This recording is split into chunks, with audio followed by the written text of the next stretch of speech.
Bom, vamos iniciar então nossas atividades aqui para Física Fundamental 3, que vocês são do curso de Engenharia Sanitária, né? Se eu não estou enganado. Não sei exatamente ainda qual é a necessidade de vocês em relação ao eletromagnetismo. Isso é uma coisa que eu estou aceitando sugestões. Vou dar uma pesquisada ainda também sobre quais seriam as coisas que vocês mais talvez venham a precisar. E aí em algum momento eu posso dar um foco nisso, se vocês tiverem interesse. Mas por enquanto eu queria fazer aqui uma apresentação do conteúdo da disciplina, que vai ser o seguinte. Devido à ementa, nós vamos utilizar esse livro aqui, essa referência, que vocês devem conhecer já, que é o livro Fundamentos de Física, do Halliday, Resnick, Walker.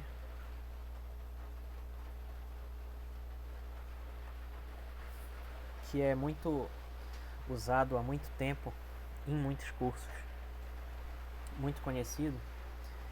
E esse livro é um dos mais, digamos assim, bem explicados em relação ao conteúdo físico das coisas e tem vários exemplos. É um livro bem didático.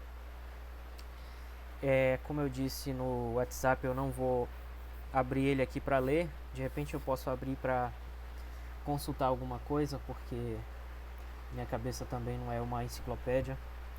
Então a gente pode dar uma consultada aqui durante a aula, mas de preferência eu vou fazer assim, vou falar nesse slide, tenho aqui uma caneta para escrever, simular como se fosse um quadro. Então, mas aí, boa tarde, Vander, que chegou aí.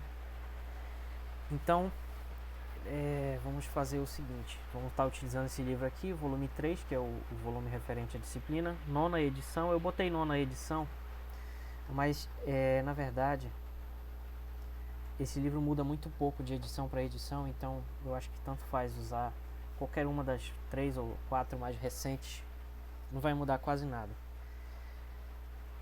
Enfim, mas aí eu botei aqui a 9ª edição porque pra gente ter uma referência fixa, porque foi essa que eu mandei para vocês, foi essa edição aqui, tá? Então sobre o livro é isso. Eventualmente eu posso pegar alguma coisa que não esteja aí, porque apesar desse livro ser muito bom, muito didático e muito interessante, ele não é tão completo assim. Então algumas coisas eu vou complementar de outros lugares e vou falar também na aula. Sobre o conteúdo da disciplina, eu separei aqui em 3 partes, mais ou menos, 3 ou 4 partes. Bom, a primeira parte é de eletricidade, que são os capítulos de 21 a 24 do livro. Na verdade, isso daqui é o que a gente costuma chamar de eletrostática. Boa tarde, Larissa, obrigado aí por ter chegado. Vamos continuar aqui. Estou falando sobre o conteúdo da disciplina. Bom, então na parte 1 aqui nós temos o capítulo 21 sobre cargas elétricas, que vai falar basicamente sobre a lei de Coulomb, que talvez vocês lembrem ainda do ensino médio e do Enem. Depois vamos falar sobre o campo elétrico, que é um conceito absolutamente fundamental no estudo do eletromagnetismo, um dos dois mais importantes. Depois vamos falar sobre a lei de Gauss no capítulo 23, que é uma maneira de simplificar vários cálculos sobre o que foi visto antes, que ela se aplica muito bem em casos onde tem muita simetria, objetos carregados que tem muita simetria. Depois, o potencial elétrico, que é de muita... boa tarde, Marina, bem-vinda. Então, vou continuar aqui. E no capítulo 24 sobre potencial elétrico. Então, isso aqui fecha a primeira parte.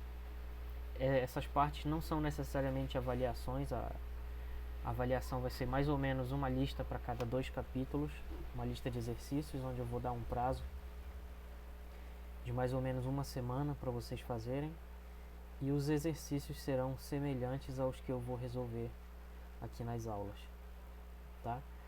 E também algumas questões de marcar, questões conceituais que dá para consultar no livro e tirar a dúvida também. Na parte 2, sobre circuitos, vamos estudar capacitores, capacitância, circuitos com capacitores, como eles se carregam, descarregam, etc. A sua dinâmica no circuito. Também corrente, resistência e uma discussão geral sobre circuitos. Então, isso são esses 3 capítulos aqui do livro, 25, 26 e 27.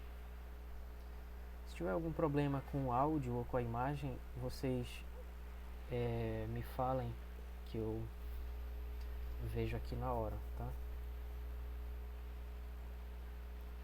Bom, só um minuto.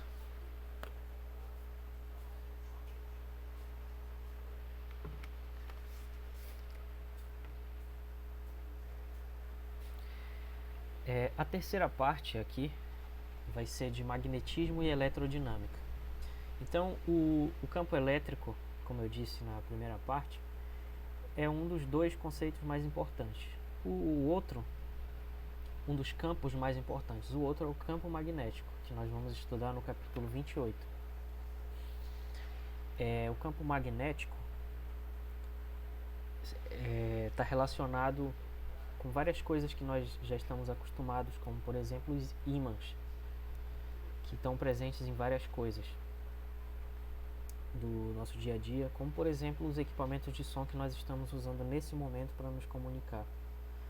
Os alto-falantes têm ímãs, onde acontece uma oscilação eletromagnética que faz um pedaço de tecido vibrar e produzir o som, né?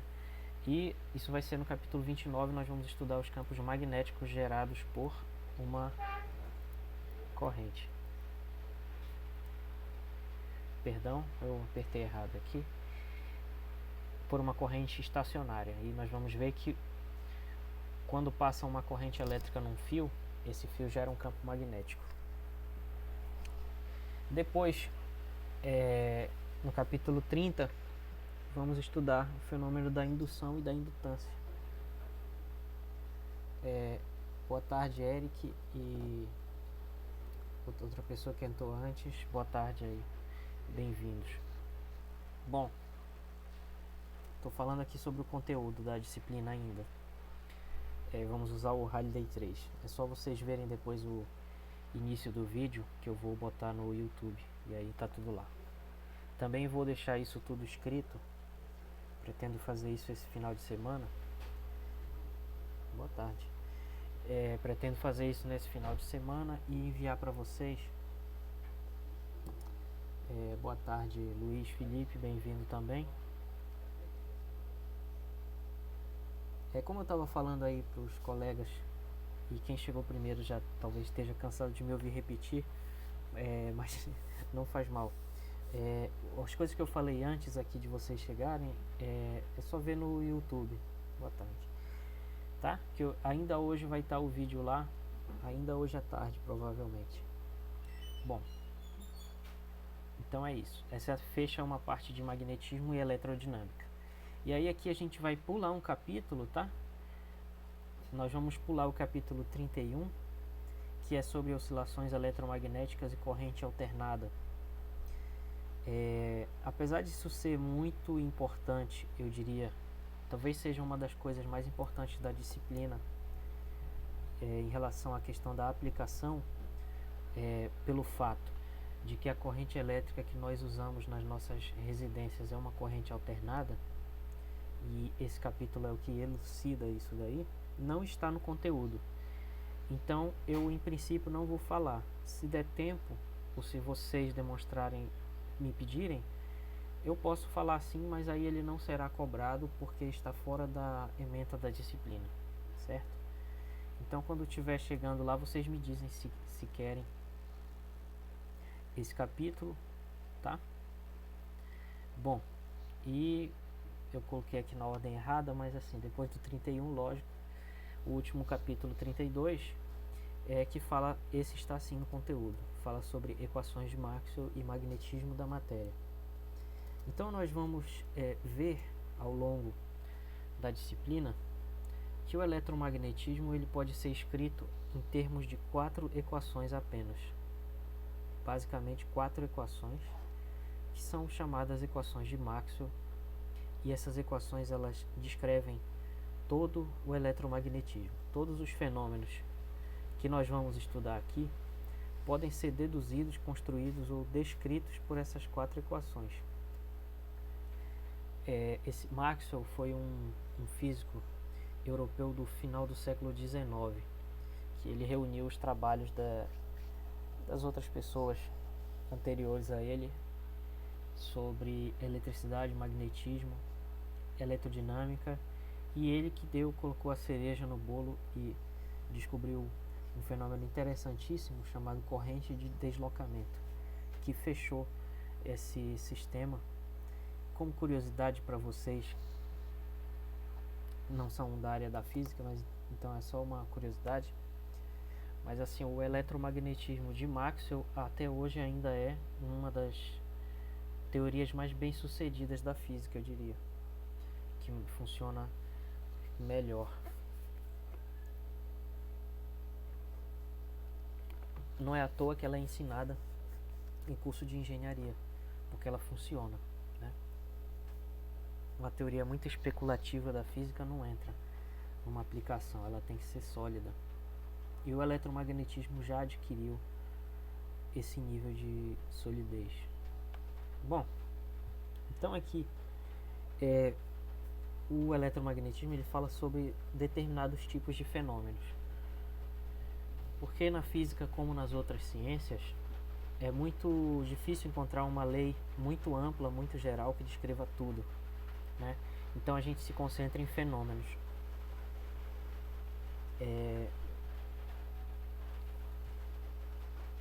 Só uma coisa, pessoal, eu não tenho problema de ser interrompido, então a qualquer momento que vocês quiserem falar.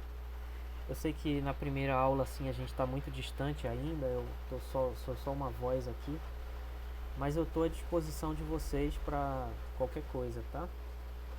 Então, qualquer coisa aí, qualquer uma, fiquem à vontade, tá bom?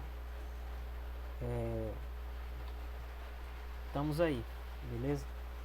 Então é o seguinte, oi, alguém quer falar?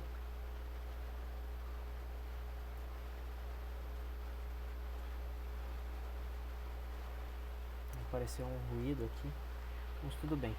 Bom, então existem basicamente, eu diria, acho que eu coloquei aqui 3 tipos de fenômenos que nós vamos estudar. São os fenômenos elétricos, basicamente da corrente elétrica, do campo elétrico, potencial elétrico, que é o que mantém nossos aparelhos funcionando, basicamente. É claro que não é só isso, mas assim, numa primeira abordagem, numa primeira aproximação, são os fenômenos elétricos que estão mais presentes na nossa vida. E aqui eu coloquei só como brincadeira essa tomada sobrecarregada aqui, né? Que a gente tem que ter consciência de que isso é muito perigoso, tá? E os aparelhos elétricos. Outro exemplo interessante de fenômeno elétrico que está acontecendo enquanto eu falo, estão acontecendo trovões aqui sobre nossas cabeças, que são os raios, né? Que são descargas elétricas, que nós podemos eventualmente discutir depois. Outro exemplo de fenômeno elétrico são as ligações entre os átomos, as ligações interatômicas, que nós conhecemos mais pelo nome de ligações químicas, né?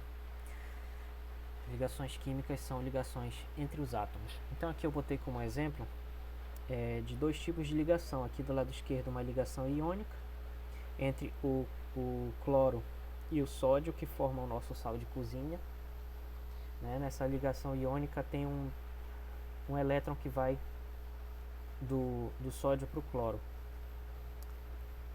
Então vamos pensar isso sobre um ponto de vista físico. Isso é química, né? Eu sei. Mas sob um ponto de vista físico, o que está acontecendo? Está acontecendo um transporte de carga elétrica do sódio para o cloro. E um transporte de carga, ou seja, essa perda de elétron. Boa tarde, Kevin.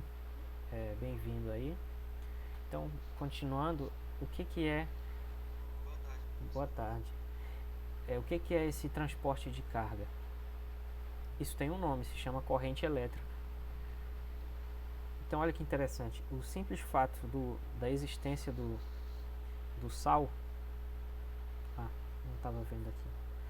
A existência do sal de cozinha já é um fenômeno elétrico, porque tem uma corrente elétrica na formação dele, quando o elétron passa do sódio para o cloro.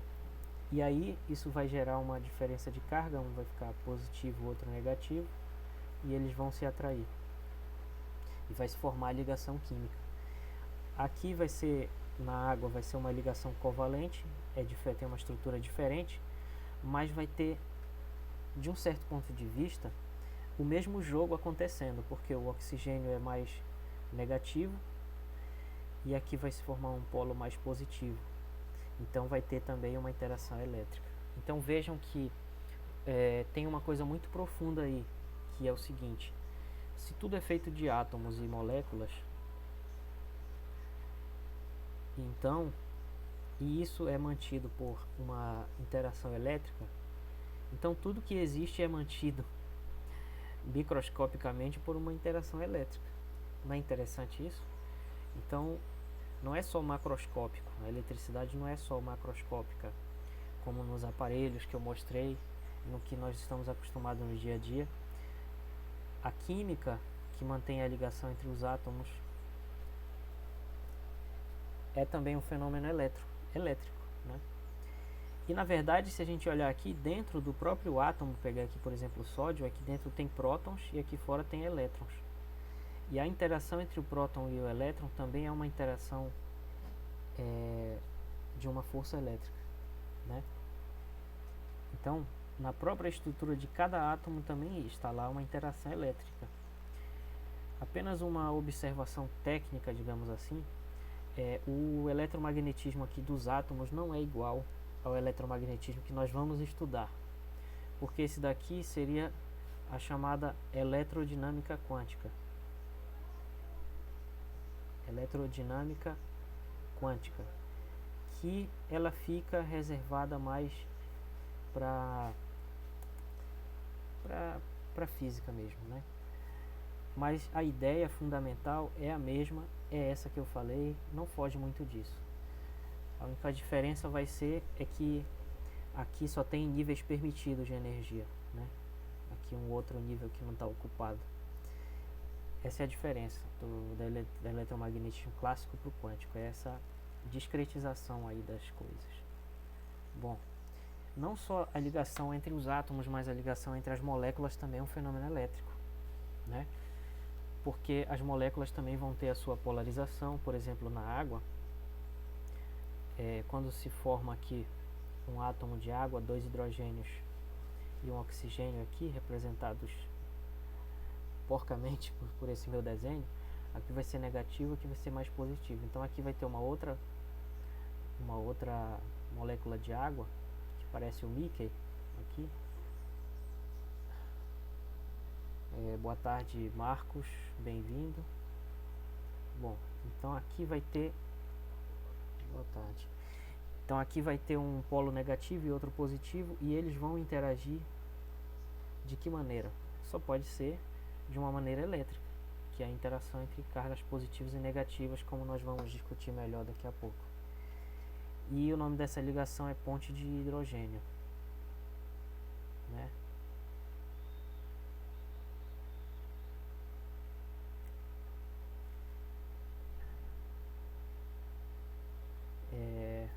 Desculpem aí ter escrito desse jeito torto, mas aqui a posição aqui precisa ajeitar. Muito bem, né? E isso é o que mantém a água funcionando em qualquer estado. É claro que a diferença entre os estados aqui já não vai ser um fenômeno elétrico, né? A diferença entre o sólido, o líquido e o gasoso já é um fenômeno termodinâmico, não mais elétrico. Mas o que mantém essa ligação é uma ligação elétrica, que é uma ponte de hidrogênio. Bom, então isso é o primeiro grupo de fenômenos que nós vamos estudar, certo? O segundo grupo são os fenômenos magnéticos. Os fenômenos magnéticos, eles, eu acho que na verdade, não sei vocês, mas eu quando era criança achava mais interessante ímãs como esse daí da imagem do que própria eletricidade, porque o ímã é uma coisa muito interessante, a gente vê um objeto se mexer aparentemente do nada, né? E a gente percebe que os fenômenos magnéticos eles têm uma diferença fundamental em relação aos elétricos. Por quê? Porque o ímã ele pode ser atrativo ou repulsivo. Isso é muito estranho. Então nós vamos ver ao longo aí da disciplina que isso se deve ao fato de que quando se tem um ímã aqui, vou representar por uma barra por ser mais fácil, ele vai ter sempre dois polos. Vai ter o polo norte e o polo sul. Sempre dois. Se eu quebrar um ímã bem aqui, vai se formar um outro ímã menor que vai ter um polo norte e um polo sul. Um outro ímã menor que vai ter o polo norte e o polo sul. Não existe um polo norte magnético isolado, nem um polo sul magnético isolado.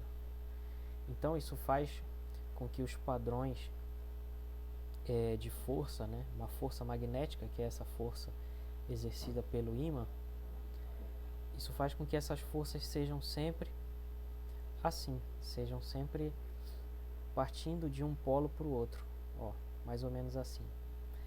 No caso, eu acho que é partindo do norte para o sul. Preciso ver de novo, aqui do norte para o sul, a força é medida, ó, sempre partindo daqui, chegando aqui. Então aqui esse pó que formou esses padrões é pó de ferro, né? Ali malha de ferro, tá? Então é isso, existe uma força chamada força magnética. Uma possibilidade de verificar experimentalmente essa força é através de um ímã. Veremos que não é só isso. Quando passa corrente num fio, nós vamos ver que aqui se forma um campo magnético, representado pela letra B, ao redor desse fio, e nós vamos estudar o que é essa corrente e o que esse fio tem a ver com esse campo e o que isso vai provocar no espaço. Isso vai provocar o aparecimento de uma força que vai gerar movimento. O nome dessa força é força magnética ou força de Lorentz, tá? E a força magnética é também responsável pelo funcionamento das bússolas, devido ao fato de que a Terra tem um campo magnético. E a bússola, por ser muito leve, comparada ao campo magnético que para ela já é muito intenso, ela se move, tentando se alinhar com essas linhas que saem daqui para cá. Então, quando ela se alinha com essas linhas de campo magnético, ela vai apontar para a gente a direção onde está o norte. Não é interessante? Podemos discutir melhor isso depois. E como consequência desse campo magnético da Terra, tem esse lindo fenômeno que acontece tanto no Polo Norte como no Polo Sul. No caso, no Polo Norte se chama aurora boreal e no Polo Sul se chama aurora austral, tá? E esse fenômeno ele acontece porque aqui do Sol, o Sol é amarelo, né? Do Sol chegam partículas e radiação. Ele está o tempo todo emitindo aqui luz. Então o que acontece? Essas partículas elas são muito leves. Por serem muito leves, elas vão seguir não apenas o caminho que a gravidade manda, que é cair. Elas vão ser desviadas por causa do campo magnético. Então, dependendo da carga delas, elas podem ir, e também das condições iniciais, se elas vieram mais por aqui, por ali, partículas vão ser desviadas para cá ou para cá. E aí vai se formar. Isso daqui, quando elas forem aceleradas, também por causa de um fenômeno eletromagnético, que é o fenômeno da radiação, quando elas são aceleradas, elas emitem luz. E aí o que acontece é isso daqui. Então, na verdade, essas linhas da aurora, elas são jatos de partículas que vêm do Sol, que por serem aceleradas, emitem luz. E isso daqui são elas caindo, emitindo luz. Lindo, né? Interessante. Bom, e o terceiro grupo de fenômenos são os fenômenos eletrodinâmicos. Um fenômeno eletrodinâmico, em qualquer coisa de física que vocês vão estudar, que vocês venham a estudar e venham a precisar na vida, de estudante ou de engenheiro, ou por mera curiosidade depois, ou caso vocês sigam algum caminho que leve a isso, toda vez que aparece a palavra dinâmico, isso significa variação no tempo. Variação com o tempo, tá? Então, o que nós vamos estudar na primeira e na segunda parte não é exatamente eletrodinâmico, porque na primeira parte nós vamos estudar cargas, uma carga Q, que vai gerar aqui um efeito elétrico no espaço, e essa carga não se mexe, ela também não muda com o tempo. Depois nós vamos estudar aqui uma corrente elétrica passando num fio, lá no magnetismo, onde essa corrente também não vai mudar com o tempo. Então aqui em cima nós estamos na eletrostática, vai ser a nossa primeira parte. Aqui embaixo nós estamos na magnetostática. Depois é que nós vamos estudar a eletrodinâmica, que vai ser quando tiver variação com o tempo desses campos gerados, né? Vamos com calma, não precisa se preocupar com isso agora, mas assim, nós vamos estudar correntes elétricas que variam com o tempo, que vai gerar um campo magnético que varia com o tempo, esse tipo de coisa. E o fluxo de carga, que vai ser a corrente, etc. Então o que acontece? Quando o campo magnético B variar, nós vamos ver que isso vai produzir um campo elétrico. E depois vamos ver o fenômeno inverso. Quando o campo elétrico variar, isso vai produzir um campo magnético. Então, quando eles variam no tempo, existe uma reciprocidade interessante entre o magnetismo e a eletricidade. Essa reciprocidade se chama justamente a eletrodinâmica, tá? Curioso, na verdade, não exatamente uma curiosidade, mas uma aplicação importantíssima da nossa vida, é que é isso que mantém os motores elétricos funcionando, todos esses que eu coloquei aí nessa imagem. O princípio fundamental de funcionamento desses motores é a eletrodinâmica. É o fato de ter uma corrente que varia com o tempo, que vai gerar todos esses efeitos. Então, tudo se deve a essa variação com o tempo.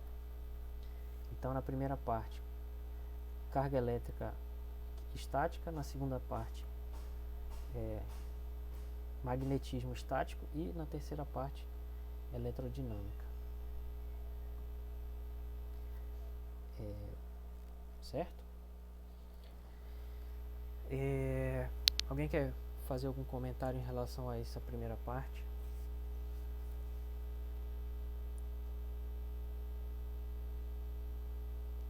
Vocês saberiam me dizer que aplicação seria interessante discutir com vocês, que seja útil para engenharia sanitária e ambiental? Ou se não tem nada? Alguém tem alguma sugestão? A hidrelétrica, a formação de energia. Isso faz parte do curso de vocês também?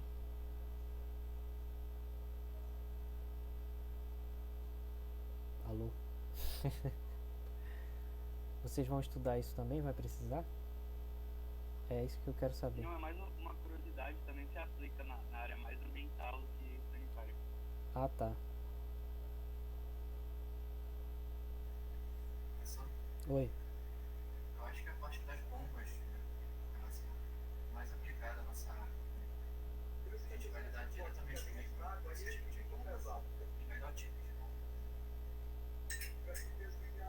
porque eu sou leigo. O que quer dizer bomba? Os motores, na verdade, que são estudo lá, Hum. a gente vai trabalhar com bombas para succionar a água diretamente. Ah, tá, entendi. Entendi. Interessante. Bacana. Então, o que interessa para vocês, pelo visto, realmente é mais a eletrodinâmica, né? Tá bom, eu vou pensar nisso aqui. Eu deixei anotado aqui, vou procurar daqui a pouco. Bom, e vocês podem me interromper, como eu disse aí, se tiverem outra sugestão, quiserem falar e tal, tá? O tio não briga não. Então, vamos começar aqui com o capítulo 21, que fala sobre cargas elétricas. Bom, esse capítulo 21 eu recomendo que vocês leiam, porque ele tem muito conteúdo e a leitura dele é bem suave, eu diria. Tá? Então tem muita coisa bacana lá para aprender nesse capítulo 21. E aqui eu vou fazer comentários, porque lá no Halliday ele faz longas explicações, né, para poder motivar e tal. Então lá tem uma longa introdução falando também sobre fenômenos, etc. E aqui eu vou me concentrar mais nos conceitos que nós vamos usar aí nas leis. Tá bom? Então no capítulo 21 sobre cargas elétricas, eu vou fazer um paralelo entre eletricidade e gravidade, que é o seguinte: existe o fenômeno é a gravidade, ela é observada porque nós medimos o movimento dos planetas há muito tempo, séculos já, que é a humanidade média, e se verifica o movimento dos planetas um ao redor do outro, e com o tempo se foi construindo, se foi chegando a leis. Lei tem um significado diferente, lógico, do direito. Aqui na física, lei significa uma expressão que diz, a uma certa distância a gravidade vai dar tanto. Isso é uma lei. Não é uma lei jurídica. Tá? Uma lei da física é uma lei que dá uma expressão que a gente calcula. Certo? Então aqui na gravidade, que eu estou usando como paralelo, nós conhecemos já há muitos séculos e cada vez com mais precisão. Essa precisão ainda está aumentando até hoje. Conhecemos o movimento dos astros, dos planetas, das estrelas, de tudo que a gente consegue ver, e entende isso através de um fenômeno que é a gravidade. Então a gente entende melhor esse fenômeno ao associar ele a uma causa, para poder obter uma relação de causa e efeito que possa ser medida, né? E essa causa da gravidade é uma propriedade da matéria chamada massa. A massa é uma propriedade fundamental da matéria, tá? É uma propriedade da matéria. O que significa propriedade da matéria?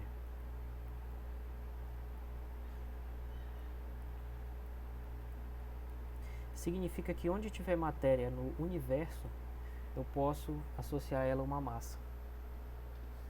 Onde tiver uma partícula no universo inteiro, essa partícula tem uma propriedade que é fundamental dela, é indissociável a ela, que é a massa.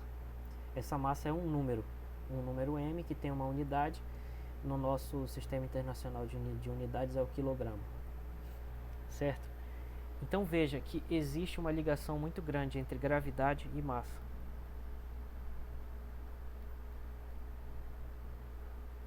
A massa é a propriedade da matéria, a gravidade é o fenômeno.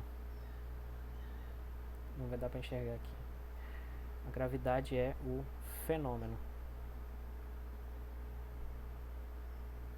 Observado, medido, né? É o efeito, né? Na verdade é o efeito. O fenômeno é o movimento dos planetas.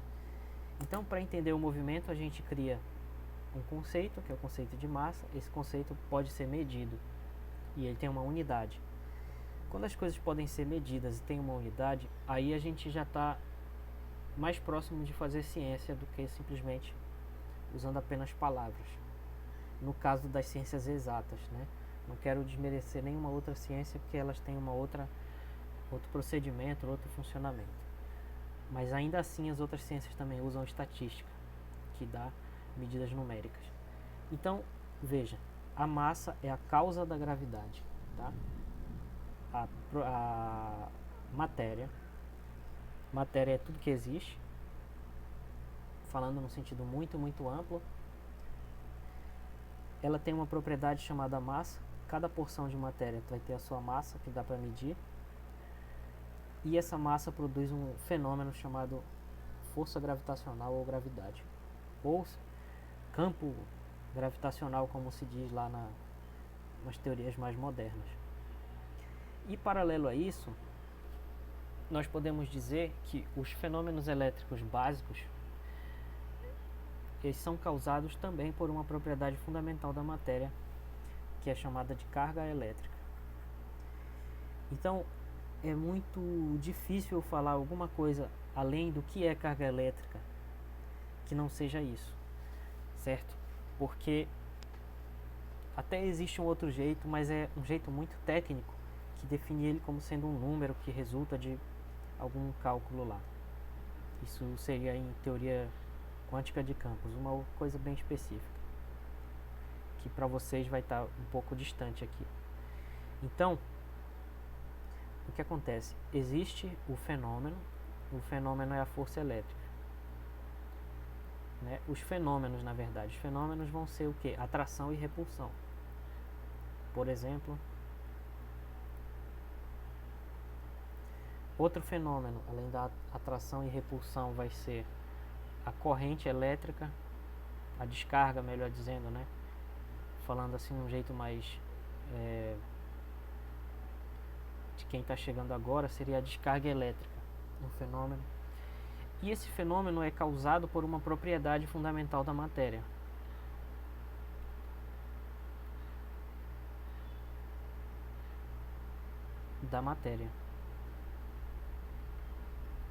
Que é a carga elétrica.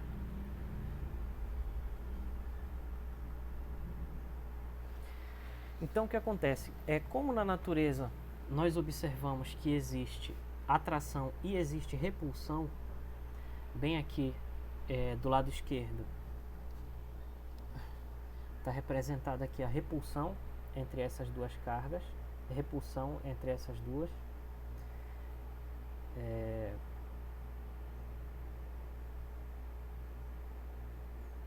Então bem aqui estão acontecendo fenômenos de repulsão, tá? E existe o fenômeno da atração aqui.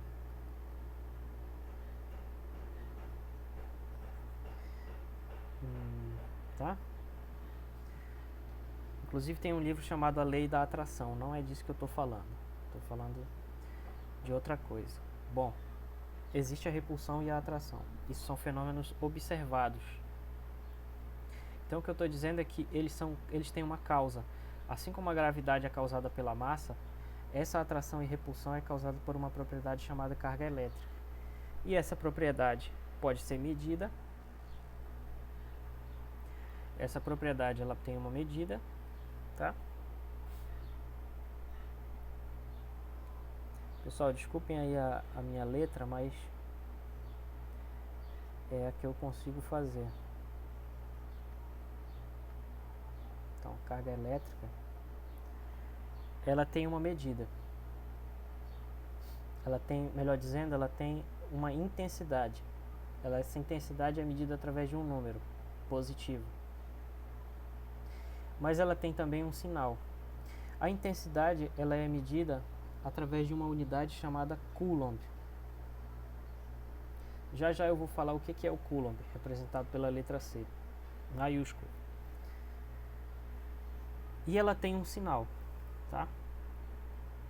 Então esse sinal ele pode ser positivo, pode ser negativo. Tem um terceiro caso que é o seguinte: se um corpo for eletricamente neutro, então significa que a carga dele geralmente, eu vou escrever aqui embaixo para ficar mais organizado. É o seguinte: existe uma exceção, que é: existem corpos neutros.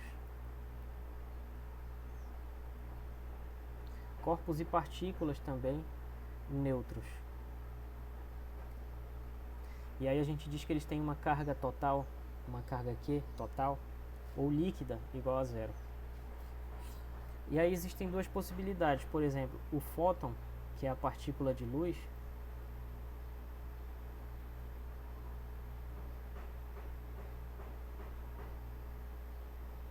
ele realmente tem uma carga zero. Por quê?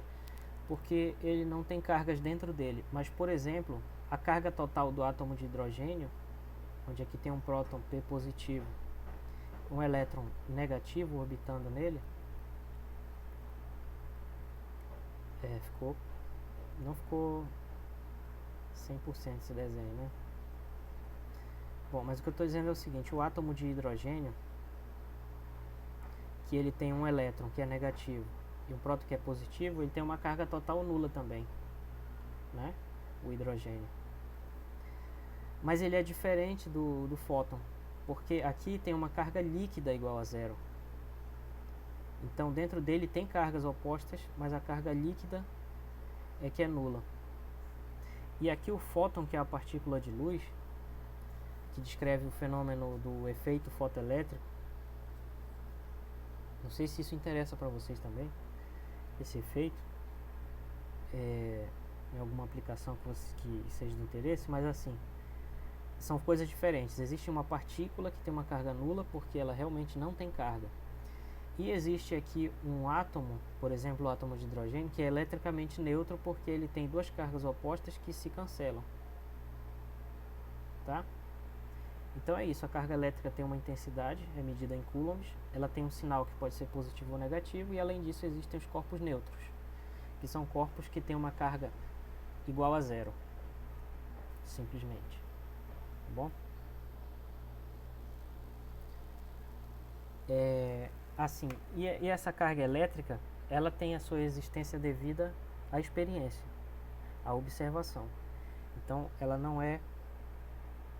é um conceito teórico, mas esse conceito teórico serve de base para explicar esses fenômenos que eu falei. Então aqui tem a questão fundamental que nós vamos entender melhor na lei de Coulomb, mas aqui para explicar o desenho é o seguinte: cargas de mesmo sinal se repelem. A negativa repele a negativa, cargas de mesmo sinal se repelem, a positiva repele a positiva, e aqui cargas de sinais opostos se atraem. E aqui no meio, que eu não falei antes, são os corpos eletricamente neutros. Então, entre corpos eletricamente neutros não existe nem atração nem repulsão. Eles simplesmente, do ponto de vista elétrico, são indiferentes um ao outro. Tá? Nesse primeiro momento vamos falar disso assim. Depois a gente pode ver alguma sutileza. Então, existem duas propriedades da carga elétrica que são fundamentais para que ela seja um conceito do jeito que é.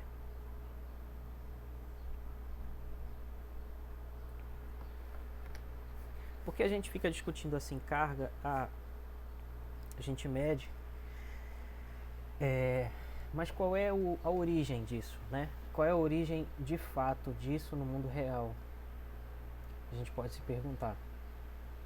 E a origem de fato disso no mundo real foi descoberto no século passado.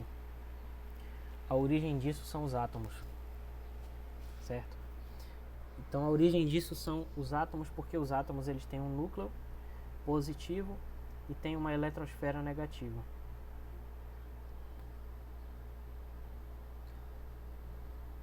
Boa tarde aí, José. Então, continuando aqui, os átomos eles têm um núcleo positivo e tem uma eletrosfera, que é onde estão os elétrons, que é negativa, né? Então aqui no centro é positivo, aqui é negativo. Mas isso é uma descoberta recente. Isso começou a ser melhor investigado com o desenvolvimento da química e depois com as experiências sobre a estrutura do átomo de Rutherford e outros. Então isso, para o conhecimento humano que tem já milênios, Isso daqui é recente, tem 100 e poucos anos, né? Entender de onde vem a carga elétrica, qual é a origem desses fenômenos. Então, em relação à origem desses fenômenos, a carga ela tem uma propriedade importante que é devida a essa origem, que é ela é quantizada. Então, foi realizada uma experiência por um cientista chamado Millikan. Não sei se é com 2 L's, se eu escrever errado. Tá? Também no início do século XX, ou no fim do XIX, não lembro agora, que foi a experiência da gota de óleo.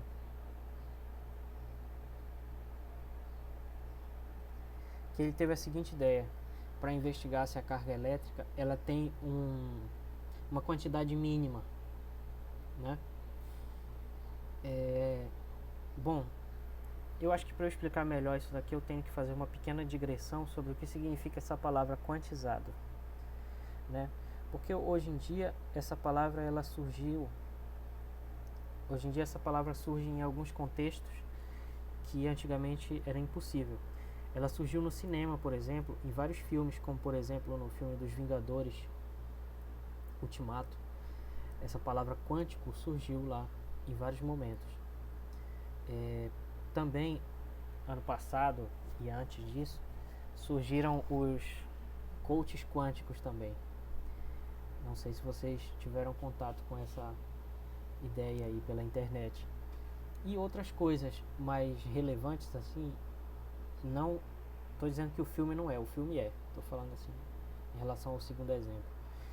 Uma coisa mais interessante que vai ser o futuro provavelmente do armazenamento de dados e tudo vai ser o computador quântico, né? Então essa palavra ela tem surgido cada vez mais, e como talvez essa seja a primeira e última vez que a gente vai falar sobre isso nessa disciplina, eu queria dizer com muita clareza o que significa uma coisa ser quântica. Então, quântico, tá dando para enxergar esse amarelo aqui? Sim, professor. Sim, valeu. Quântico é a mesma coisa que discreto. Simples assim. Então vocês já ouviram falar em grandezas discretas em estatística básica? Vocês estudam estatística básica, ouviram falar? Do que significa discreto?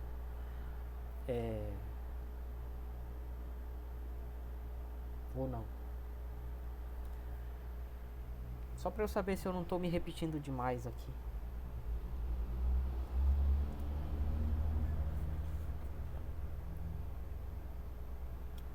Não tem estatística. Tá ótimo então. Bom, discreto é o contrário de contínuo.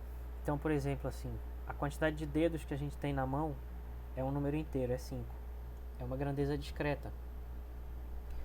A quantidade de células que a gente tem no corpo, que é da ordem de trilhões, também é uma grandeza discreta, porque é um número inteiro. Existe uma célula, 2 células, 3. Tudo bem, quando elas estão se dividindo, tudo bem que pode ser que por um microsegundo exista uma célula e meia aqui, sei lá. Mas aí ela era uma, depois virou 2, então é sempre discreto. Discreto quer dizer isso, é um número inteiro, não aceita fração, não aceita. E isso é a mesma coisa que ser quântico. Então o que aconteceu com a descoberta, a origem dessa palavra na ciência é em relação à física, em relação à chamada mecânica quântica. Então a descoberta dessa questão foi feita por um cientista chamado Max Planck,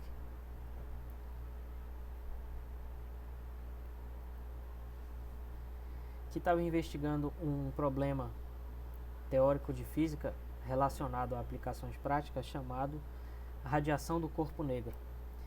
E aí as pessoas achavam que os átomos emitiam luz de qualquer jeito, né? Achavam que a luz saía dos átomos de qualquer jeito. E o Max Planck descobriu que não. Ele descobriu que a luz saía em pacotes. Ou seja, a luz era discreta, não era contínua. Porque nós vamos aprender aqui no final do eletromagnetismo, quando eu falar de equações de Maxwell, que as ondas eletromagnéticas elas são uma boa maneira de descrever aqui a luz. A luz vai ser uma onda.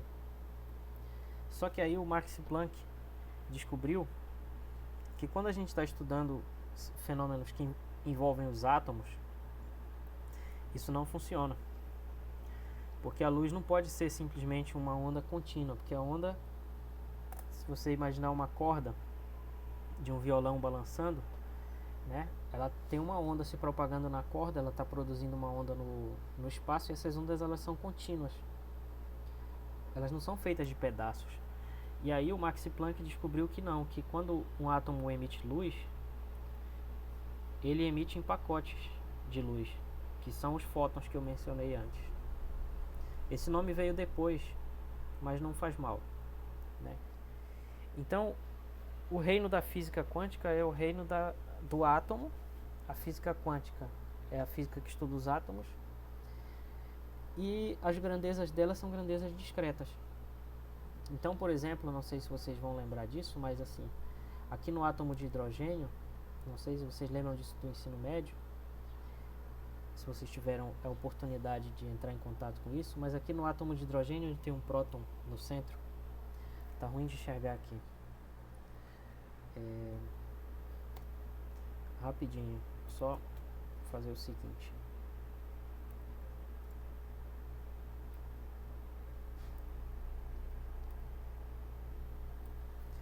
Bem melhor de ver aqui, né?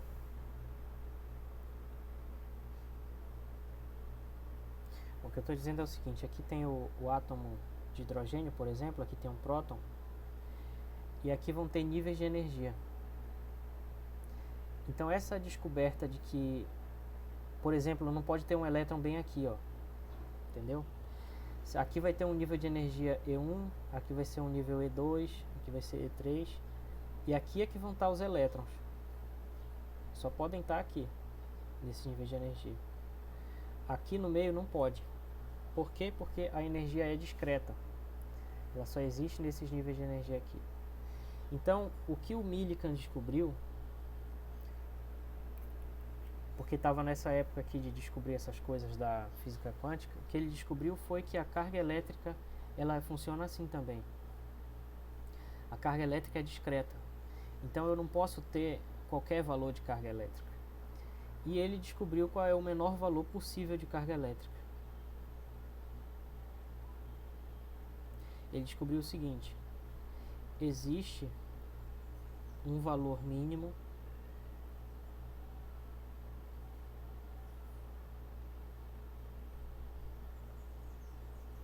de carga elétrica. E ele descobriu isso através dessa experiência aqui da gota de óleo, onde ele fazia uma gota de óleo ficar suspensa no ar por um equilíbrio de forças. Então aqui tinha uma gota. Bom, desculpa aí ter deixado essa imagem aqui em tela cheia, pensei que fosse uma boa ideia. Então ela vai equilibrar aqui uma série de forças elétricas, peso e outras coisas que vão entrar aí na jogada, né? Então ele descobriu através daquela experiência, carregando essas gotinhas de óleo, que essas gotinhas de óleo elas nunca tinham uma carga menor do que esse valor aqui, 1,6 vezes 10 elevado a menos 19 coulombs. Esse é o menor valor possível de carga elétrica, 1,6 vezes 10 a menos 19 coulombs. Por ser o menor valor possível, ela é chamada de carga elementar.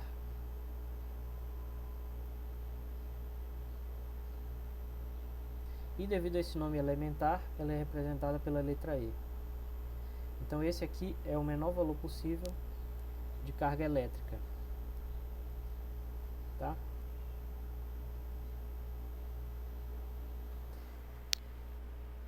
Inspirado pela mecânica quântica, onde as quantidades aqui são chamadas de quantum, uma quantidade mínima é chamada de quantum, que é justamente a palavra introduzida lá pelo Max Planck, para dizer assim, que era a menor porção possível de alguma coisa. Isso daqui também é chamado de quantum de carga. Não se preocupem quanto a esse nome. O que importa é entender que a carga elétrica não existe em qualquer quantidade. ela existe apenas em pacotinhos. É como se fossem átomos de carga, certo? Porque não sei se vocês já tiveram a oportunidade de ouvir falar do filósofo grego Demócrito, que introduziu a palavra átomo, né? Átomo seria aquilo que não tem partes, porque tomo significa parte, né? E esse prefixo é uma negação. Então o átomo seria aquilo que não tem partes. O Demócrito era um atomista, porque ele dizia que se a gente pegasse qualquer porção de matéria do mundo e fosse dividindo, que nem os livros sempre falam, um pedaço de giz, vai chegar uma hora que o pó não vai mais poder ser quebrado, porque eu vou ter chegado nos átomos de cálcio, né? Hoje a gente sabe e outras coisas que estão lá. Então a carga elementar é como se fosse o átomo de carga elétrica. Mas perceba também que não pode confundir essa analogia, porque essa carga ela não existe por si mesma. Ela precisa ter um portador de carga. Então os portadores de carga são, por exemplo, a gente representa assim com E-, o elétron. O elétron é um portador de carga e o próton é um portador de carga, tá? E deixa eu só fazer o seguinte.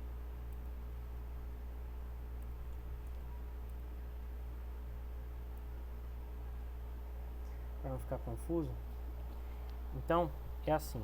A menor quantidade de carga possível, como eu falei, é o quantum de carga, é esse aqui, carga elementar.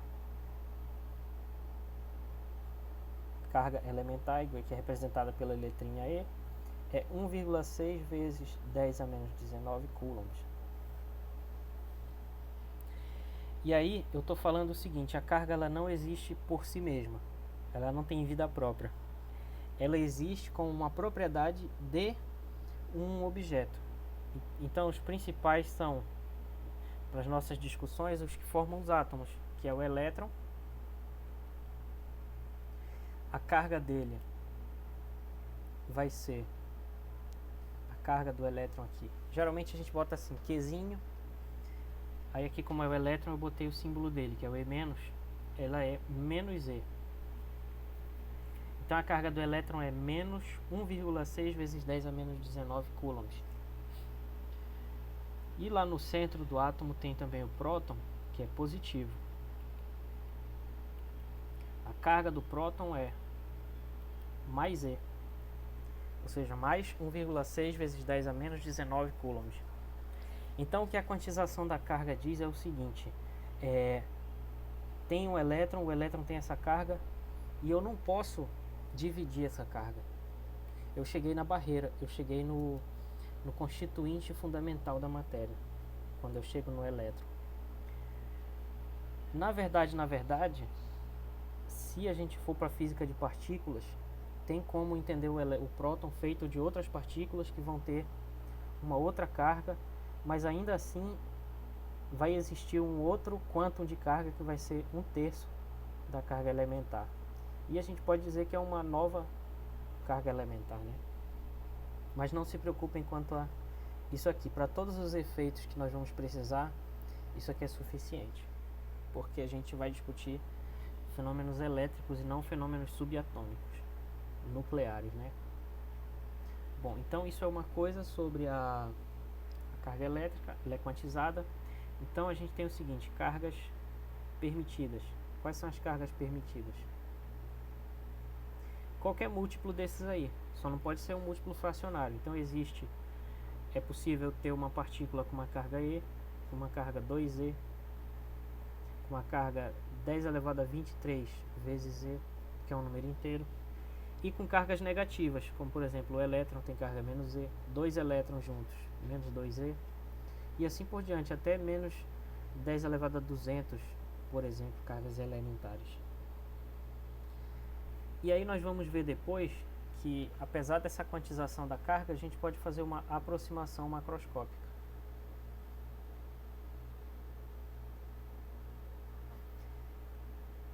Porque no mundo real, no mundo que a gente vive aqui, onde a gente não tem uma visão profunda sobre tudo que nos constitui, sobre os átomos, a gente enxerga só grandes quantidades de átomo. Então vocês sabem, por exemplo, que 12 gramas de carbono são 1 mol de carbono, né? 1 mol de carbono 12. Acho que é assim mais ou menos que escreve, né? E vocês sabem que 1 mol de carbono tem aproximadamente 6,02, né, se eu não me engano, vezes 10 elevado a 23 átomos de carbono.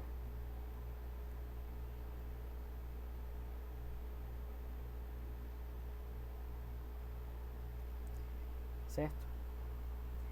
Então, quando eu tenho uma quantidade tão grande assim de átomos, a quantização da carga se torna desprezível. Por quê? Porque se entrar uma carga dessa a mais ou a menos, que diferença vai fazer em 10 a 23 átomos, né? Então, nos nossos exemplos aqui, a gente vai falar, considere uma carga 1 coulomb. Teoricamente, não pode existir uma carga de 1 coulomb exatamente, porque ela não é múltiplo disso aqui, né? 1,6 é. 1,6 vezes 10 a menos 19 vezes 10 elevado a 1 é permitido. 1,6 está desse lado esquerdo aqui, porque vai ser 10 elevado a 19 cargas elementares. Mais 1 não vai ser. 3 não vai ser. 3 coulomb não vai ser. Mas o que acontece? Se eu somar ou subtrair uma carga elementar a esse tanto aqui, a carga elementar é muito pequena, não vai fazer diferença. Então o que eu estou tentando dizer é, macroscopicamente, aqui na nossa disciplina de Física 3, nós estudamos a quantização da carga para entender, e aí imediatamente daqui para o próximo slide a gente já esquece, tá? Não esquece, mas não vamos levar em consideração nos problemas. Então é importante compreender isso como fundamento, assim, para entender do que é feito isso que a gente vai estudar, mas não vamos precisar muito desse conceito. Bom, outra característica muito importante da carga elétrica é que ela é conservada. Uma quantidade conservada na física é uma quantidade que respeita o seguinte, ó. Bem aqui tem um sistema fechado, um sistema S, onde ela vai ter uma certa quantidade que eu vou chamar de Q. E aí, esse sistema fechado sofre uma transformação.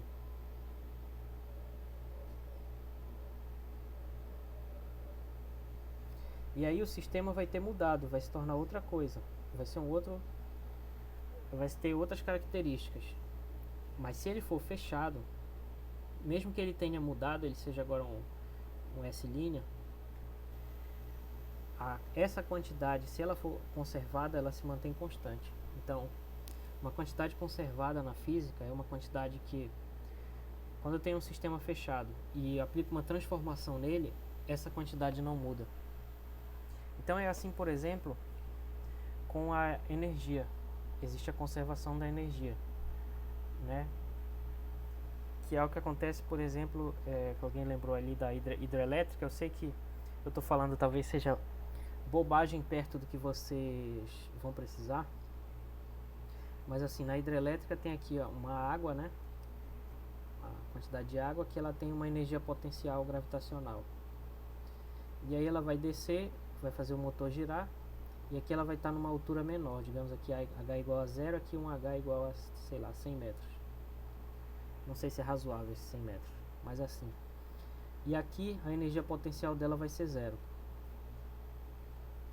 Mas a energia cinética, a energia de movimento, vai ser grande. Então aqui ela tinha uma energia cinética igual a 0, ela estava parada.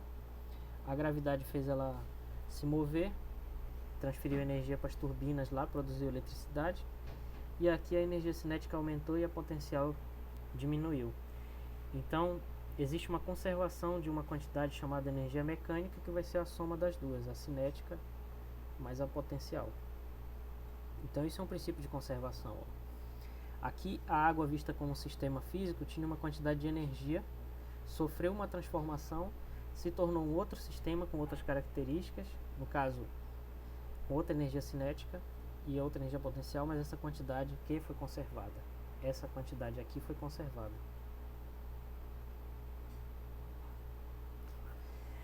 Então, esse desenho aqui do meio é um exemplo assim mais físico, digamos, que eu vou comentar daqui a pouco, mas primeiro vejamos aqui então como é que nós podemos expressar de uma maneira precisa esse princípio que é tão importante, que é a conservação da carga. Então, o princípio da conservação da carga diz que a quantidade total de carga elétrica de um sistema fechado permanece constante com o tempo. Então, isso significa que é impossível criar e é impossível destruir a carga elétrica. Aqui eu botei um exemplo, como curiosidade para vocês, de um fenômeno lá da física de partículas, lá da chamada eletrodinâmica quântica, que seria a versão do que nós vamos estudar, só que aplicada a átomos e partículas menores. Então aqui, isso daqui é uma partícula chamada positron. O positron é representado assim, essa setinha voltando. Ele tem todas as características de um elétron, a não ser pela carga. A carga dele é igual a mais uma carga elementar. E aqui embaixo temos um elétron, que eu já falei dele. E a carga dele é menos uma unidade de carga elementar. Certo? Então veja que aqui no início do processo, qual era a carga total? Ó, aqui no início, no estado inicial, como a gente diz. Qual era a carga total aqui no estado inicial?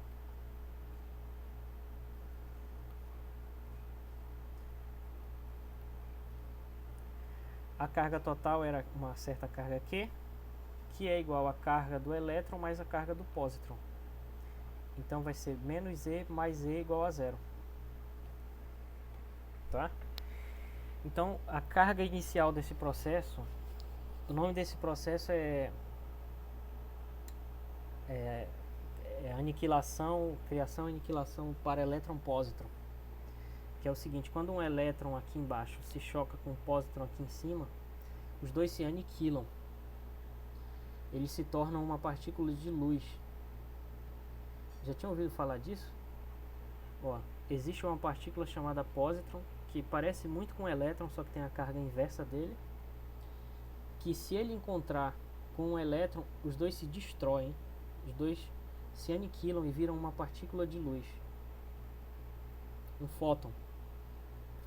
E como eu disse ainda agora, a carga do fóton, que gama, é igual a zero. Então veja que nesse processo dos dois se aniquilarem e se tornarem um fóton, a carga foi conservada, porque a carga inicial era zero. Agora a carga continua sendo zero. E aqui no estado final, vocês já devem ter imaginado, como só trocou de posição os dois ali, aliás, nem isso, a carga final também é zero. Então, isso aqui é um exemplo, digamos assim, fora do que vai ser objeto do nosso curso, uma curiosidade assim da física, de um processo de conservação da carga, em que um positron encontra um elétron, ele se torna um fóton. Esse fóton depois se divide em um outro positron e um outro elétron. Então, uma coisa interessante, esse positron é um exemplo daquilo que a gente chama de antimatéria.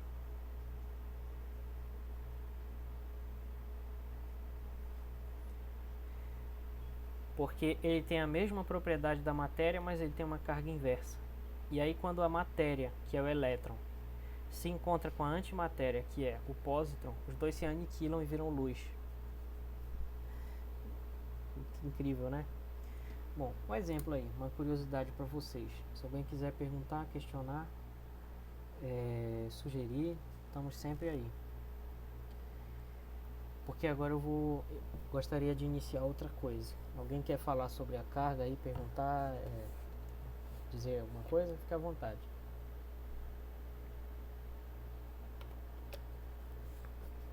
Não? Então vou pedir aqui uma licença de um minutinho só. Preciso pegar uma água rapidinho, já volto. Fiquem aí.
Bom, pessoal, desculpem aí essa pequena ausência.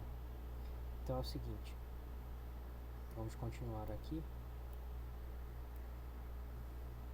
Então, depois de falar sobre todas essas propriedades da carga elétrica, vamos agora falar sobre o que de fato é essa interação elétrica que nós chamamos de força elétrica. Então é o seguinte, uma vez que nós entendemos mais ou menos já o que é a carga elétrica, existe um fenômeno observado, como eu disse, que é da atração e da repulsão. Esse fenômeno é descrito na nossa mecânica clássica através da ideia de força. A força seria um modo de quantificar a interação entre dois objetos, duas partículas, dois corpos. É uma maneira de tornar numérica essa medida, tá bom? Então aqui no caso da interação entre duas cargas elétricas, vai haver uma força que vai surgir. Esse desenho esse desenho tem aqui a coisa no meio, então eu vou fazer bem aqui. Se tem uma carga Q1 aqui, uma carga Q2 aqui, elas estão separadas por uma certa distância R, como está o desenho, vai surgir uma força que, se elas tiverem o mesmo sinal, vamos supor aqui que Q1 e Q2 têm o mesmo sinal, essa força vai ser repulsiva e ela vai atuar nas duas cargas, tá? Então bem aqui vai ter uma força, vou chamar de F2 porque ela está aqui na carga Q2, e aqui vai ter uma outra força repulsiva também chamada F1. Porque foi mal, bateu um sono agora. Bom, a carga Q1 vai fazer uma força na carga Q2, que vai ser essa aqui que eu desenhei do lado direito, apontando para a direita. como eu supus aqui nesse primeiro exemplo que elas têm o mesmo sinal, essa força vai ser repulsiva, pelo que nós discutimos na parte anterior, certo? Repulsiva quer dizer que a força tenta afastar uma carga da outra. Nesse caso, como a Q1 está para a esquerda, a força vai apontar diametralmente oposta aqui na mesma linha, vai apontar para a direita, tá? E olhando aqui para a partícula Q1, vai atuar sobre ela uma força causada pela carga Q2, que vai tentar repelir a carga Q1 para a esquerda, na direção oposta da Q2, certo? Bom, essa força vai ter então essas características. A primeira é essa, que é a direção que eu falei. Ó, se eu fizer a linha que une aqui as duas cargas, a força vai estar na mesma linha, certo? Se for repulsiva, vai apontar em sentidos opostos. Vamos desenhar uma atrativa aqui embaixo, para servir também de exemplo. Então, bem aqui, se tiver uma carga Q1, uma carga Q2,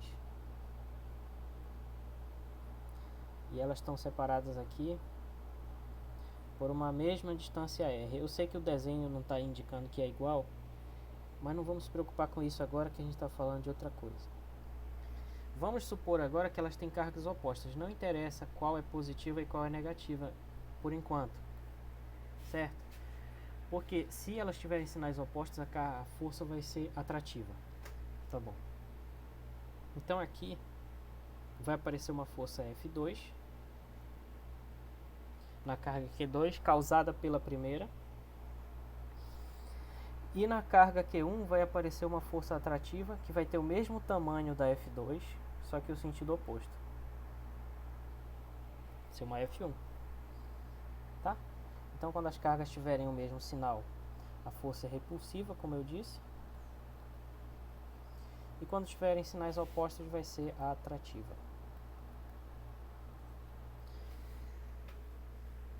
E aí essa força vai ter as seguintes características. Ela aponta para fora, se a for repulsiva, e aponta para dentro, que eu digo é uma em direção à outra, uma carga em direção à outra, sempre na mesma linha. Então vai ter essa característica e o módulo dela vai ser dado. Na verdade, o módulo não, a intensidade. Que a intensidade pode ser positiva ou negativa, ela não tem direção. A intensidade vai ser dada por essa expressão: força elétrica igual a K, que é uma constante. K é uma constante. Vou falar melhor sobre ela depois.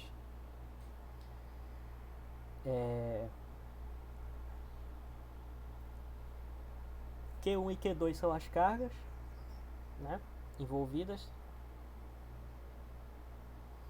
E R é a distância entre as cargas.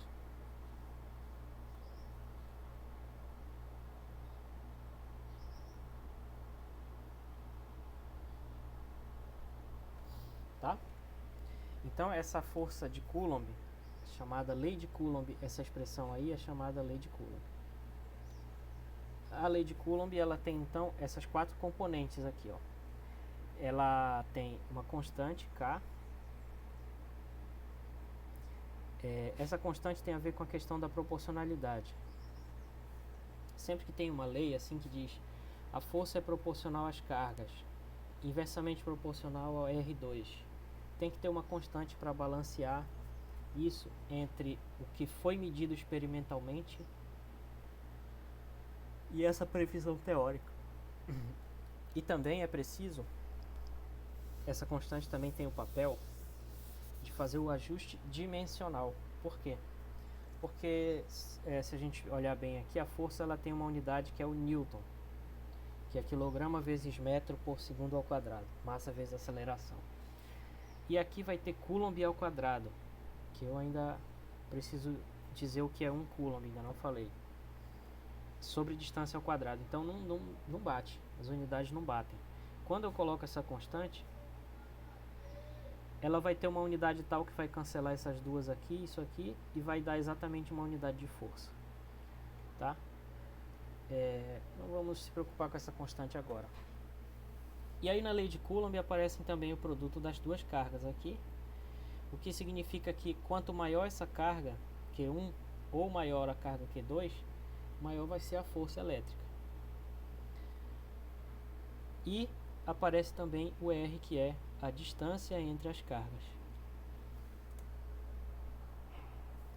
Então, quanto mais próximas tiverem as cargas, maior vai ser a força entre elas.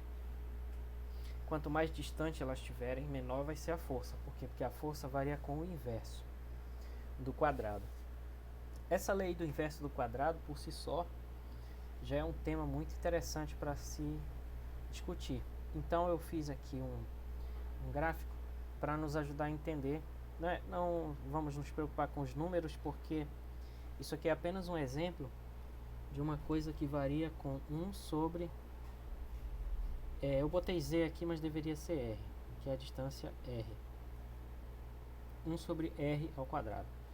Então, ó, bem aqui, quando a distância for 2, quanto vai dar 1 sobre R ao quadrado? Vai dar 0,25, 1/4. Quando a distância for 1, essa força ela vai ser bem maior. Ela vai ser 1. Então veja que acontece uma coisa interessante. Quando a distância dobra, olha o que acontece com o inverso do quadrado. Esse inverso do quadrado se torna o inverso do quadrado do dobro, que a distância dobrou, que é igual a 1 sobre 4R. Então, quando a distância entre as partículas dobra, ela passa, por exemplo, de 1 para 2, a intensidade da força, que vai ser proporcional a 1 sobre R ao quadrado, vai se reduzir de 1 para 0,25, vai se reduzir a 25% só do que era. Então, quando a distância é multiplicada por 2, a força é dividida por 4. Significa que a força decai rapidamente. O que esse gráfico indica é isso, esse decaimento. Se eu estiver afastando uma partícula da outra, a distância entre elas aumenta, a força... desculpa aí, gente, mas aqui devia ser força. Força da lei de Coulomb, Fe. Quando a distância entre as partículas aumenta, a força vai decair. É isso que esse gráfico indica. Esse decaimento aqui da direita para a esquerda é a força diminuindo. E por outro lado, quando a gente aproxima, vejam que a força cresce também muito rápido. E isso é a lei do inverso do quadrado. Então, toda vez que a gente vê a lei de Coulomb, que aparece lá aquele 1 sobre R2, a gente tem que ter na mente um gráfico como esse. Quando eu afasto as duas, a força diminui. Quando eu aproximo, a força aumenta. Mas ela não simplesmente aumenta. Ela vai dobrando à medida que eu me aproximo. Ou melhor, ela vai dobrar, vai quadruplicar quando a distância for dividida por 2, que vai ser o inverso disso aqui.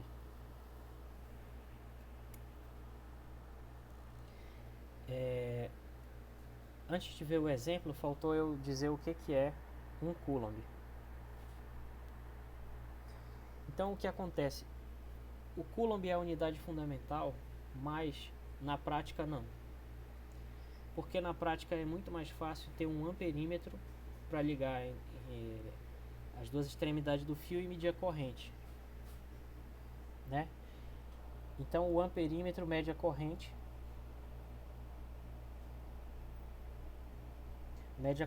I, e ele tem uma unidade que é o ampere. Então é mais fácil medir o ampere do que a carga. Só que a corrente elétrica, vamos falar mais sobre corrente depois, mas eu preciso introduzir ela agora para poder dizer o que é um Coulomb. A corrente elétrica, ela é assim, I é igual a variação de carga, nesse caso é uma derivada da carga em relação ao tempo. Essa é a corrente elétrica. Então, o Coulomb e o Ampere, eles são definidos de tal maneira que uma corrente de 1 Ampere é uma carga de 1 Coulomb que atravessa um fio aqui, que atravessa uma seção do fio aqui, em 1 segundo. Então, a gente reverte isso, escreve assim, 1 Coulomb é 1 Ampere vezes 1 segundo. Por que isso? Porque experimentalmente é mais fácil medir a corrente em amperes usando um amperímetro e medir o tempo usando um relógio. Então, do ponto de vista experimental, faz mais sentido definir o que é um Coulomb a partir da corrente. Então, o Coulomb é isso. É a carga que flui por um fio. Aqui está passando uma corrente. É a carga que flui por um fio em 1 segundo, se essa corrente for de 1 ampere. Se o amperímetro medir 1 ampere. Deu para entender, pessoal? Então, essa é a definição. Eu poderia fazer uma definição microscópica, digamos assim. Poderia fazer uma definição microscópica, que seria o seguinte: 1 Coulomb é igual a 1 dividido por 1,6 vezes 10 a menos 19 vezes a carga do elétron. Porque eu sei que o elétron é indivisível, que ele tem uma carga fundamental, eu poderia definir o Coulomb assim. Vezes a carga elementar, quis dizer, que é menos a carga do elétron. Então, mas as duas coisas são equivalentes, dá a mesma coisa. Tá bom?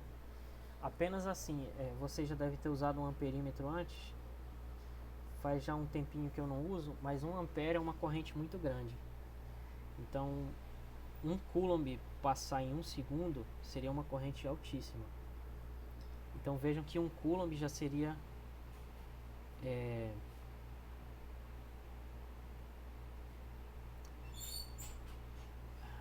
tá certo isso aqui? Acho que não, né? Não tá certo isso aqui. Tá certo. Tá certo. É porque eu posso passar esse menos para cima e aí fica 10 a 19. Posso escrever assim, é 10 a 19 dividido por 1,6 vezes a carga elementar.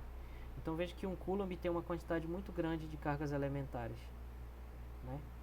Então é uma carga muito grande para passar em 1 segundo. Isso faz com que 1 ampere seja uma corrente muito forte. Para o nosso dia a dia seria demais. Para a gente levar um choque desse, eu estou falando, seria demais. Essa corrente é forte para o dia a dia. Só pra gente ter uma noção. Seria muita coisa. Esse nem era o exemplo. Mas tudo bem. Isso aqui é a definição de Coulomb que eu falei, tá? Então vamos ver um exemplo agora de como a gente pode aplicar essa lei de Coulomb, que tem aquela expressão da força, para resolver um caso. Um caso bem simples. É o seguinte. Então temos aqui a lei de Coulomb. Tá meio escuro aqui, né?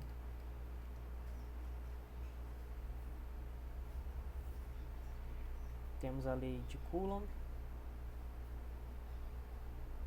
que diz o seguinte: a força elétrica é igual a constante vezes carga 1 vezes carga 2 sobre distância ao quadrado. Então o exemplo 1 é o seguinte: tem aqui uma carga Q1, aqui uma carga Q2. Essa carga Q1 tem 3 coulombs e a carga Q2 tem 6 coulombs. E elas estão separadas aqui por uma distância de 1 milímetro. Qual é a força eletrostática entre elas? Bom, então é uma questão de substituir aqui na fórmula, né? Mas antes disso, como eu vou expressar tudo em unidade do SI, eu tenho que converter o milímetro. Então 1 milímetro é 10 a menos 3 metro, né? Décima parte de 1 centímetro. Então, feita essa conversãozinha, a gente calcula a força elétrica vai ser a constante vezes a carga 1, que é 3, Coulomb é a unidade do SI, então eu não preciso converter, vezes Q2, que é 6, dividido por R ao quadrado. 10 a menos 3 ao quadrado. Isso medido em newtons. Então essa força elétrica vai ser essa constante vezes 3 vezes 6, 18. Aqui fica 10 a menos 6. Só que está embaixo, então fica 10 a sexta. Então fica 18 vezes 10 a sexta. E medido em newtons. Para mim isso daqui já seria suficiente. A gente pode pegar o valor dessa constante, que eu nunca memorizo, mas eu vou ver aqui no livro quanto é. Rapidinho, e vocês estão vendo aí também. Bom, essa constante mede 8,99 vezes 10 a nona Newton metro quadrado Coulomb quadrado. 8,99 10 a nona Newton metro quadrado Coulomb quadrado. Então vamos voltar aqui.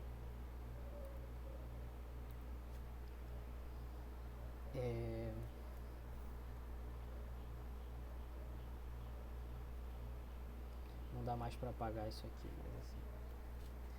Então, sendo essa constante, isso aqui é importante, não é desprezível, né?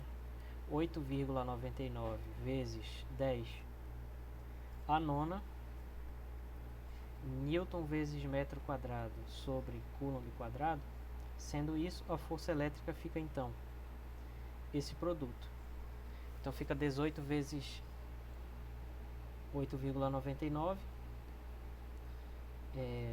Não vou fazer essa multiplicação. Aí a gente faz na calculadora quando for preciso. 8,99 vezes 18 vezes 10 a 9 mais 6, 15. Vezes 10 a 15. Aí vai cancelar aqui as unidades todas. Fica Newton. Tá? Então esse é o exemplo 1. Vai dar aproximadamente, como 8,99 é perto de 9, 9 vezes 18 vai dar 81 vezes 2. 162. Aí passa duas casas para a esquerda, fica aproximadamente 1,62 vezes 10 a 17. Mais ou menos isso. Eu acho. Vocês vejam depois.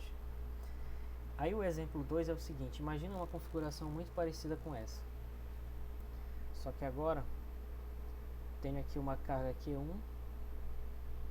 e uma carga Q2 separadas pela mesma distância, 1 milímetro.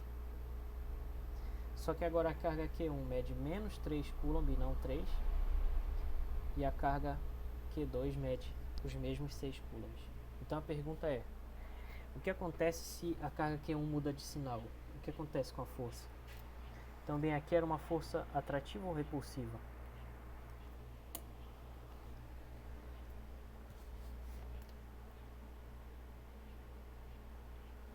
Nesse exemplo 1, a força era atrativa ou repulsiva?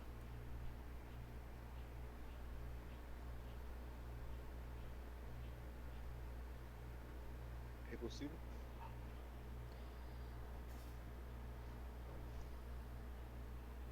A força vai ser repulsiva porque as duas cargas têm o mesmo sinal. Então a força vai estar apontando assim. E a intensidade dela vai ser essa. E aqui nesse caso, a única diferença é o sinal da carga. Então o que eu quero dizer é, não preciso fazer o cálculo de novo. Como agora elas têm sinais opostos, porque essa aqui é negativa e essa é positiva, agora a força vai ser de atração. Então a força vai ser assim. F1, F2. Então a única diferença vai ser o que? O sinal. Porque agora o produto Q1, Q2 vai ser menos 3 vezes 6, vai dar menos 18. Então a única diferença vai ser o sinal. Conclusão, a força elétrica nesse caso vai ser menos 1,62 vezes 10 elevado a 17 newtons. Não preciso calcular de novo. Essa era a ideia do exemplo, tá? Aqui vamos ver mais dois exemplos. Vocês vão ter aula 2h40?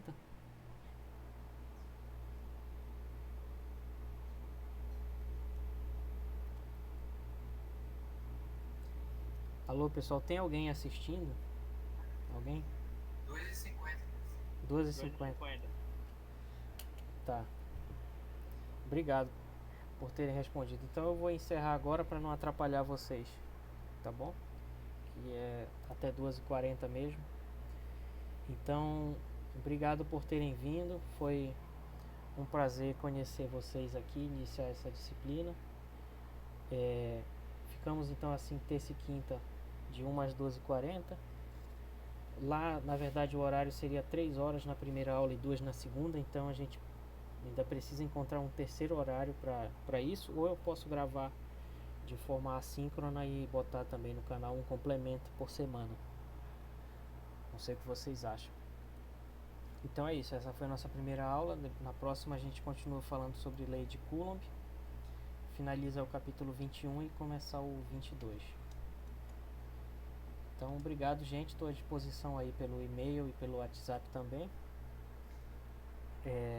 E é isso, qualquer coisa podem falar comigo, tá bom? Obrigado então e boa tarde para vocês. Boa tarde. Valeu. Tá, professor. Valeu. Daqui a pouco tá no YouTube esse vídeo aí. Falou.